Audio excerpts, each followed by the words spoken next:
सबसे ऊपर देश ये संदेश में सदुल सलाम। एक नई कवरेज के साथ जनपद मैनपुरी नगर किसनी बख्ती बस्ती में भाजपा नेत्री नीता धनगर एक बार फिर गरजी। बीजेपी के प्रत्याशी ठाकुर जयवीर सिंह के लिए जनता के बीच में वोट मांगे। नगला बख्ती में मुझे बहुत अच्छा लगा, आप लोगों ने मेरा सम्मान किया। बिल्कुल ऐसा लगता है कि जैसे हूँ मैं विधायक हूँ, ऐसा सम्मान करते हैं आप। तो जब ये चीजें होती हैं ना अपने लोगों के साथ, तो बहुत मन करता है कि अपने मन की बात कहें। मैं आप सबसे उम्र में और अनुभव में छोटी होंगी, बस कुछ लोग ही होंगे मुझसे छोटे। आप सबसे मुझे मार्गदर्शन चाहिए, आप सबका मुझे सपोर्ट चाहिए, आप सबका मुझे आशीर्वाद चाहिए। प्रसन्नता हुई बहुत बहुत इस गांव में आके, बहुत बहुत अच्छा लगा। सबसे पहले मैं अपने सामने बैठी जनता के सामने नतमस्तक होती हूँ, अपनी माताओं बहनों के सामने, अपने बड़े बुजुर्गों के सामने। आप मुझे सुन रहे हैं, इतना मौका दे रहे हैं, बहुत बहुत धन्यवाद आप सभी को। सम्मानित मंच में बात में करूंगी, मेरे लिए सम्मानित पहले मेरी गांव की जनता है, बाद में मेरे लिए मंच है, क्योंकि मैं आपके लिए आई हूँ। आपके लिए मुझे वोटिंग अपील करनी है, आपको मुझे समझाना है, आपका मुझे आशीर्वाद लेना है। अब मैं आती हूँ अपने सम्मानित मंच की ओर, जो मेरा सहयोग कर रहे हैं, मेरा साथ दे रहे हैं, मुझे उनका भी सम्मान करना है। ऐसे आदरणीय मेरी महिला मोर्चा मंडल अध्यक्ष विमलेश चौहान जी, अभिनंदन है आपका। महिला मोर्चा जिला मंत्री गीता चौहान जी, अभिनंदन है दीदी आपका। पूर्व मंडल अध्यक्ष हमारे बड़े भाई श्याम मोहन जी, बहुत बहुत अभिनंदन है आपका, बहुत बहुत सहयोग रहा है मुझे आपका। युवा मंडल अध्यक्ष हमारे इंद्रपाल सिंह जी, पूर्व प्रधान पतारा आदरणीय संतोष चौहान जी, प्रधान विनायकपुर रामहित सिंह चौहान जी, पूर्व प्रधान विनायकपुर आदरणीय पिता तुल्य मुन्ना चौहान जी, हमारे वरिष्ठ नेता लोकपाल सिंह भदौरिया जी, रविंद्र पाल जी, मुकेश दीक्षित जी, रवि चौहान जी, रंजीत सिंह जी, सोनू तोमर, अजीत सिंह जी, हमारे बूथ अध्यक्ष रणवेद भैया, आपका तो बहुत बहुत अभिनंदन करती हूँ मैं आपका। और आदरणीय नाहर सिंह मोदी जी, आपका भी बहुत बहुत स्वागत और अभिनंदन है। और जो भी हमारे साथ के भैया रह गए हैं, उनका भी बहुत बहुत अभिनंदन और स्वागत करती हूँ। मैं आपके सामने नीता धनगर, पूर्व कृष्णी प्रत्याशी, पुनः आपके सामने आई हूँ। मुझे आदरणीय मंत्री जी ने आपके पास भेजा है, और आप जानते हैं क्यों भेजा है। उन्होंने कहा है कि नीता जाओ, अपनी किशनी संभालो, अपनी किशनी की जनता के पास जाओ और उन्हें समझाओ, वो आपकी बात सुनेंगे। क्या आप मेरी बात सुनेंगे? आप मेरे साथ हैं, है ना? तो मुझे आपका साथ चाहिए, आपका विश्वास चाहिए, आप लोगों का आशीर्वाद चाहिए। यहाँ मैं आई हूँ 7 तारीख को जो वोट होने हैं आदरणीय मंत्री जी के लिए, मैं चाहती हूँ इतने कमल के फूल हमारे इस बूथ से खिले। हमारे रणवेद भैया इस बूथ को जो इतनी मजबूती से संभाले हैं, आप उनकी मदद करें। जैसे कहते हैं ना, एक अकेला आदमी वो चीजें नहीं कर सकता, थोड़ी और मुट्ठी बन जाए तो क्या बात है, ठीक है। जैसे एक झाड़ू की जो सीख होती है, वो अकेले समाज साफ नहीं कर सकती, जब वो बन जाती है, वो झाड़ू जब झाड़ू बन जाती है तिल्लियों वाली, तो वो सब कुछ साफ कर देती है, कूड़ा कचरा सब।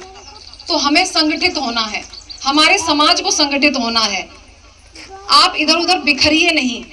कोई हमारी नहीं सुनता, कोई कुछ कह रहा है, अरे जाने दो, कोई बात नहीं, बच्चा है हमारा, उसे समझाओ, ठीक करो उसे, लेकिन उसे अकेला मत छोड़ो। जब हम अकेले हो जाते हैं तो विरोधी पक्ष हमें बहलाते हैं, फुसलाते हैं, हमें अपने परिवारों से अलग करते हैं। तो यही नहीं होने देना। अपने बूथ अध्यक्ष का साथ देना है पूर्णता। माताओं बहनों का वोटिंग प्रतिशत बहुत कम रहता है गांव में, लेकिन अब ऐसा नहीं होना चाहिए। आदमियों से ज्यादा मेरी माताएं बहनें जानी चाहिए बूथ पर, और अधिक से अधिक संख्या में कमल को वोट कीजिए। क्यों कीजिए ये मैं बताती हूँ, आप सब भली भांति जानते हैं, फिर भी आपको पुनः पुनः याद दिलाया जाता है। याद इसलिए दिलाया जाता है कि अरे कई बार भूल जाते हैं, तो याद दिलाना, थोड़ा थोड़ा धक्का मार के चलाना, ये तो पुरानी रीति बन गई है कि धक्का तो मारना ही पड़ता है, तो याद दिलाना भी जरूरी है हर चीज को। हमारे मोदी जी जिन्होंने विगत 10 सालों में वो कर दिखाया है जो विरोधी पार्टियों ने नहीं किया है, तो उस चीज के लिए हमें कमल को वोट देना है। और आप जानते हैं 10 सालों में हमारे भारत देश ने कितनी तरक्की की है। आदरणीय मोदी जी तो एक एक गांव में नहीं जा सकते, इसलिए उन्होंने अपने प्रतिनिधि, अपने और बहुत से लोग छोड़े हुए हैं, हम जैसे, आप जैसे, जैसे हमारे मंच पर विराजित हैं, तो वो जाते हैं जगह जगह और उनकी योजनाओं को बताते हैं, कहलवाते हैं, क्रियान्वित करवाते हैं, आप लोगों तक पहुंचाते हैं। हमारे मोदी जी ने इतने इतने बड़े काम किए हैं जो किसी ने नहीं कर पाए, सोच भी नहीं पाए, हम और आप भी नहीं सोच पाए। एक माता पिता होकर भी हम लोग नहीं वो चीजें सोच पाए, वो चीज सोच गए। और हमारे भारत देश को ऐसे ही प्रधानमंत्री की पुनः जरूरत है ना जरूरत? अच्छे काम कर रहे हैं ना मोदी जी, तो हमें दोबारा उनकी जरूरत है। किसने सोचा था ये शौचालय गांव-गांव बनेंगे? नहीं तो खेतों में बैठे रहते थे हम सब, लेकिन हमने दिमाग में इतना नहीं सोचा कि शौचालय बनवा ले कभी, और उन्होंने सोच लिया। क्यों सोच लिया?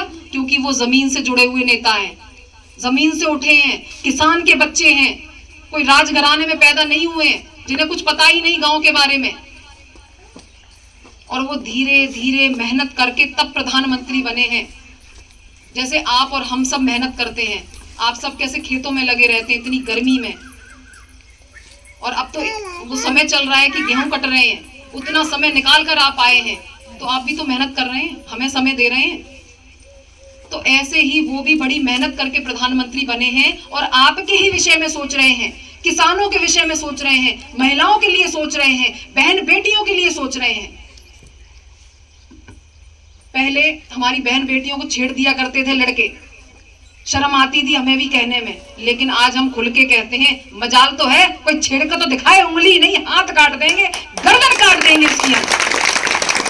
क्यों काट देंगे? क्योंकि हमें अपने मोदी जी पर और योगी जी पर विश्वास है। बाबा जी बुलडोजर चला देंगे, कोई हाथ तो लगा के दिखाए।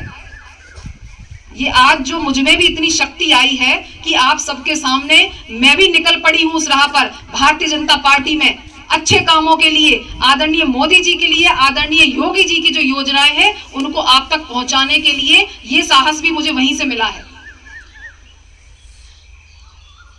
आदरणीय योगी जी की, आदरणीय मोदी जी की जो योजनाएं चली हैं उनसे मुझे साहस मिला है, तब मैंने ये फैसला किया है कि अब मुझे इस राह पर निकलना है और आपके सामने अपनी बात रखनी है।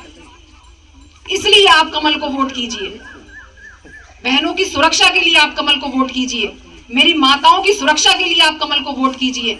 शौचालय हुए, किसानों की निधि हुई, वृद्धावस्था पेंशन हुई, सिलेंडर भी दिए आदरणीय मोदी जी ने। उन्होंने देखा कि मेरी माताएं बहनें चूल्हे में, हमने भी देखा है, वो चीज हमने भी फेस की है, बहुत धुआं जाता है आंखों में, आंखें खराब हो जाती हैं, तो कुछ तो किया है। इसे कुछ मत समझिए, ये बहुत कुछ है, बहुत कुछ जो सोच भी नहीं सकता कोई, इतना सब कुछ है। आदरणीय मोदी जी ने आवासों की व्यवस्था की है, आदरणीय मोदी जी ने 10 करोड़ लोगों को जो गरीबी रेखा से नीचे थे उन्हें ऊपर लाया है। कब? कोरोना काल में। ऐसा काल, ऐसा महामारी का काल कि आप और हम कितने सुरक्षित हैं। अगर वो टीका नहीं लगाते तो आज हम यहाँ बैठे होते? नहीं बैठे होते, आपके सामने हम बात नहीं कर रहे होते। कितने ही परिवार बिल्कुल खत्म हो गए हैं, किन्हीं के बेटे खत्म हो गए हैं, पूरे के पूरे गांव चले गए हैं। तो वैसी महामारी दोबारा न फैले, इसलिए उन्होंने टीके की व्यवस्था की। अपने देश में ही टीका बना, विदेशों से भी नहीं मंगाया, और फ्री में लगवाया है। फ्री में लगाया ना आप सभी के, इसीलिए हम सब यहाँ बैठे हैं, सुरक्षित हैं। तो उनकी छत्र छाया में हैं, वो एक पिता समान हैं, और पूरे भारत देश को वो क्या कहते हैं? अपना परिवार। तो जब वो अपना परिवार कहते हैं तो उनकी जिम्मेदारी एक एक गांव के, राज्य की, एक एक गांव की बनती है उनकी, और वो सबकी सुरक्षा की तरफ ध्यान दे रहे हैं। इसलिए हमें ऐसी सरकार का चयन करना है जो हमें सुरक्षा प्रदान करे। आदरणीय मोदी जी के ये काम तो है ही, लेकिन एक प्रधानमंत्री होने के नाते उनके ये भी काम है कि अपनी देश की जो प्रगति है उसे आगे ले जाएं, जो हमारे देश की संस्कृति है उसे आगे ले जाएं। तो जो राम मंदिर बना है ये भी उसका सबूत है